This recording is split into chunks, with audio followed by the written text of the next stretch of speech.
গত কয়েকদিন ধরেই গুঞ্জন ছিল পিএসজি ছাড়তে পারেন জিলান লুইজি দোন্নারুমা। এর মধ্যে কোচ লুইস এনরিক নতুন গোলকিপার দলে নেয় সেই গুঞ্জন ডালপালা মেলে আরও।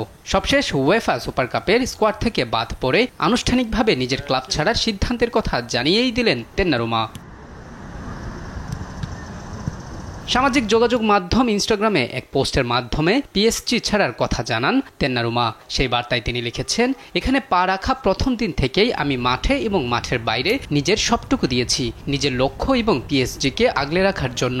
দুর্ভাগ্যজনকভাবে কেউ একজন সিদ্ধান্ত নিয়েছেন আমাকে আর এই দলের সঙ্গে কিংবা সফলতার অংশীদার বানাতে চান না, যার কারণে আমি খুবই হতাশ এবং হৃদয় ভেঙে গেছে।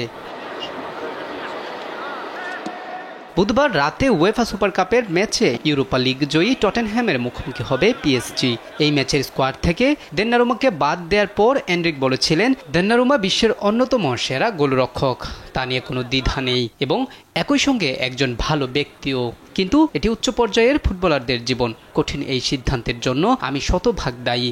আমার দলের জন্য যেমন গোলরক্ষক প্রয়োজন তা পূরণেই এমন সিদ্ধান্ত নিতে হয়েছে।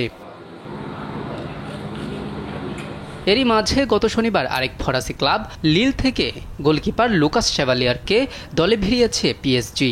লা প্যারিসিয়ানদের সঙ্গে চুক্তি এখনও 1 বছর বাকি থাকলেও নতুন চুক্তির প্রত্যাশায় ছিলেন দোন্নারুমা। তবে পিএসজি একই সঙ্গে দুজন শীর্ষ গোলকিপারকে দলে রাখতে আগ্রহী নয়। তাই দিন শেষে এই ইতালিয়ান এবার কোথায় পাড়ি জমান সেটাই দেখার বিষয়। মোহাম্মদ আলাউদ্দিন, স্পোর্টস ডেস্ক, দেশ টিভি।